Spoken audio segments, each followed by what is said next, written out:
अस्सलाम वालेकुम।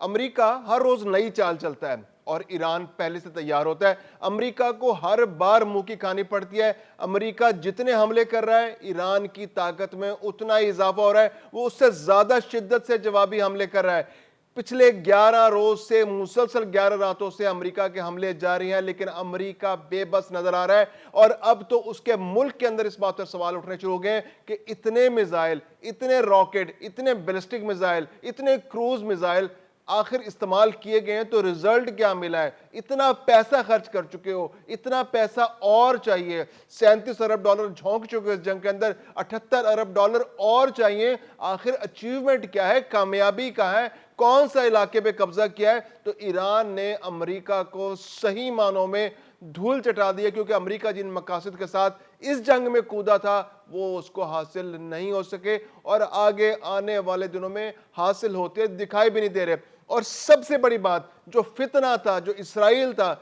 जिसने अमेरिका को इस जंग के अंदर धकेला था, जो अमेरिका को घसीट के इस जंग के अंदर लेके आया था और अमेरिका को ईरान के साथ लड़वाने के बाद, और अब इसराइल इस जंग से मुकम्मल तौर पर भाग चुका है। अब लोग उससे कह रहे हैं कि तुम हमला करो, तो वो कहता है जी मैं क्यों करूं, अमेरिका इतना अच्छा लड़ तो रहा है, हमें क्या जरूरत है लड़ने की? हम तो आराम से बैठेंगे, हम तो तमाशा देखेंगे कि अमेरिका इस जंग के अंदर अब ईरान का खात्मा करेगा। ईरान को के खिलाफ जंग के लिए इसराइल अमेरिका को उकसा रहा है, मुसलसल उकसा रहा है, मुसलसल उसको इस तरफ पुश कर रहा है, लेकिन खुद इस जंग से अपने आप को दूर रखे हुए, और आने वाले दिनों में ऐसा कोई उसका इरादा भी नजर नहीं आ रहा कि वो बराह रास्त इस जंग के अंदर कूदेगा, अनलेस के ईरान उस पर कोई बराह रास्त हमला ना कर दे। इस सारी सूरत हाल के अंदर अमरीकी सदर डोनाल्ड ट्रंप का यह बयान कि वो नेतन्स के एटमी रिएक्टर्स पर हमला करेगा, बहुत बड़ा ऐलान है इसके बारे में, क्योंकि इसके बाद अमेरिका के पास ऐसी कोई हरबा नहीं रहेगा कि वो ईरान पर दबाव बढ़ा सके।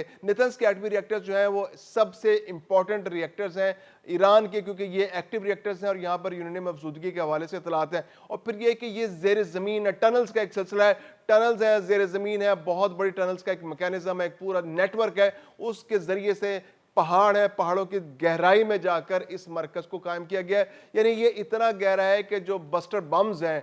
अमेरिका के, उनके बारे में भी ये कहा जा रहा है कि ये शायद मौसर ना हो वहां पर इतनी गहराई में जाकर ईरान को नुकसान ना पहुंचा सके। लेकिन अमेरिका टारगेट ये कर रहा है कि अगर वो नेतन्स के एटमी रिएक्टर को बराह रास्त हिट ना भी कर सके तो वो कम अज कम उसका जो सुरंगों का नेटवर्क है उसको हिट करेगा, ताकि ईरान को मैक्सिमम नुकसान पहुंचाया जा सके और वो कम अज कम जो नेतन्स के एटमी रिएक्टर है उसके साथ उसका राब्ता टूट जाए। क्योंकि अगर नेतन्स के जो एक्टिव रिएक्टर पर अगर हमला हो गया तो ये ताबकारी का एक बहुत बड़ा जरिया होगा, जिसकी वजह से इस पूरे खित्ते के अंदर एटमी ताबकारी फैल सकती है, जिससे इलाके की जो माहौलियात है वो बुरी तरह मुतासर हो सकता है। तो अमेरिका ने तो ये कह दिया। दूसरी जानिब जो खात्मुल अंबिया ब्रिगेड है ईरान का, उन्होंने कहा जी कि आपने अगर ये जंग छेड़ी ना, एटमी रिएक्टर पर अगर हमला किया, तो फिर आप तैयार हो जाए, फिर आपको और भी बहुत सरप्राइजेस मिलेंगे। अब तक तो बहुत कम सरप्राइजेस आपको ले, हम तो अभी रेस्टोरेंट से काम ले रहे हैं। खात्मुल अंबिया ब्रिगेड ने क्लियर कर दिया अगर एटमी रिएक्टर पर हमला हुआ तो फिर अमेरिका और उसके इत्तेहादियों की खैर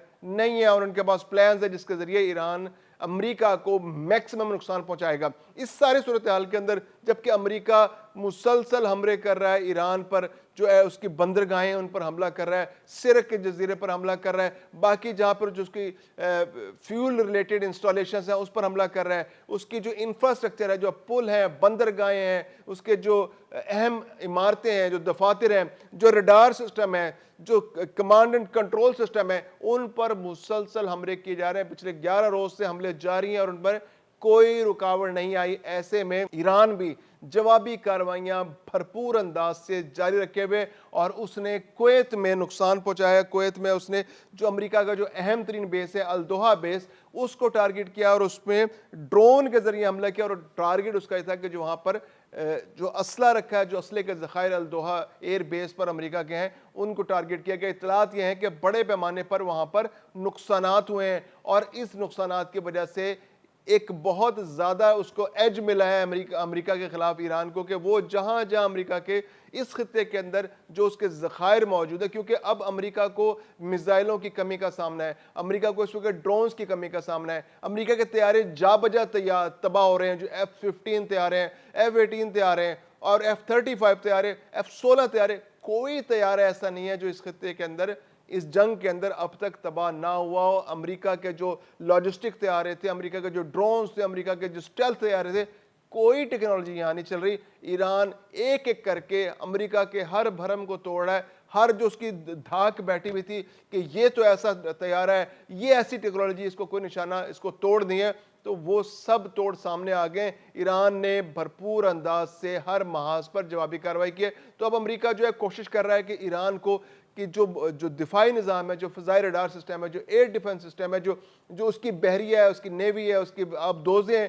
اس سسٹم کو بری طرح متاثر کیا جائے۔ لیکن وہاں بھی امریکہ کو وہ کامیابی حاصل نہیں ہو رہی جس کو توقع کر رہا تھا، کیونکہ ایران کے اندر ایک ایسا پروڈکشن سسٹم ہے، ایران اپنے میزائل دوبارہ بنا رہا ہے، ایران جو ہے اپنے دفاعی نظام کو اور موثر کر رہا ہے، ایران جو ہے ایسے اسلحہ اس کے پاس موجود ہے بڑے پیمانے پر، جو اس کے پاس اسلحے کمی پچھلے عرصے میں ہو گئی تھی، اس کو بھی بہت تیزی سے، کیونکہ اس وقت ایران کا فوکس جو ہے پورا کا پورا جنگ ہے، پورے کا پورا ملک جو ہے ایران کی بیک پر، ایران کی فوج کے بیک پر کھڑا ہے، ہر طریقے سے ایران کی جو دفاعی ضروریات ہے، کیونکہ اس وقت دفاع سب سے اہم ہے، کھانے پینے سے بھی زیادہ اہم جو ہے اس وقت دفاع ہے۔ تو ایران میں جنگ کی تیاری جو ہے بھرپور انداز سے جاری ہے۔ امریکہ کو ہر محاذ پر مایوسی کا سامنا کرنا پڑا ہے، اور اب جو اس کا سب سے بڑا اتحادی اسرائیل ہے وہ بھی اب بھاگتا دکھائی دے رہا ہے، کیونکہ اب جنگ جو ہے وہ پھیل سکتی ہے۔ اس کو اندازہ ہے کہ اگر یمن کے اندر جنگ آ گئی اور یمن اور سعودی عرب آپس آمنے سامنے آ گئے، حوثی باغی اور سعودی عرب آمنے سامنے آ گئے، تو پھر سعودی عرب میں بھی جنگ شروع ہو سکتی ہے، اور اگر سعودی عرب میں جنگ شروع ہو گئی تو یہ تو بالکل اسرائیل کے پڑوس میں آ جائے گی، اور پھر یہ کہ سعودی عرب میں اگر جنگ شروع ہوتی ہے تو پاکستان کو بھی اس جنگ کے اندر کودنا پڑے گا حوثی باغیوں کے خلاف۔ تو ایسے میں اسرائیل کے لیے خطرات بڑھ سکتے ہیں، کیونکہ ایسے میں اگر اسرائیل جو ہے وہ کشیدگی پیدا کرتا ہے تو یہ جنگ بہت بڑے علاقے میں، بہت بڑے خطے میں پھیل سکتی ہے۔ تو ایسے میں اسرائیل جو ہے اس کی کوشش یہ ہے کہ وہ ایران کے ساتھ، اس وقت اس کی کوشش یہ ہے کہ وہ اکسانے کے باوجود، بلائے جانے کے باوجود بھی، سوال کیے جانے کے باوجود بھی مسلسل اوائڈ کر رہا ہے جنگ کو، ایران کے ساتھ براہ راست جنگ کو، اور اس کی خواہش یہ ہے، اس کی کوشش یہ ہے کہ وہ ایران کے ساتھ براہ راست جنگ میں نہ جائے۔ دوسری بات یہ کہ اس کی کوشش یہ ہے کہ امریکہ کو زیادہ سے زیادہ اس جنگ کے اندر دھکیلا جائے، تاکہ امریکہ کی جنگ بن جائے، کیونکہ اب یہ اسرائیل کی جنگ سے بڑھ کر امریکہ کی براہ راست جنگ بن چکی ہے، اور پچھلے 4-5 مہینے میں اسرائیل نے اتنے حملے نہیں کیے، اسرائیل کے ساتھ اتنا کانفلکٹ نہیں ہوا، ایران نے جوابی کارروائیوں میں اسرائیل پر اتنے حملے نہیں کیے جتنے اس نے امریکی انسٹالیشنز پر حملے کیے ہیں۔ تو اب یہ امریکہ ایران جنگ بن چکی ہے تقریباً مکمل طور پر، اور یہ اسرائیل کی ایک بہت بڑی کامیابی ہے۔ اور ایسے میں وہ زیادہ کوشش یہ ہے اسرائیل کی کہ وہ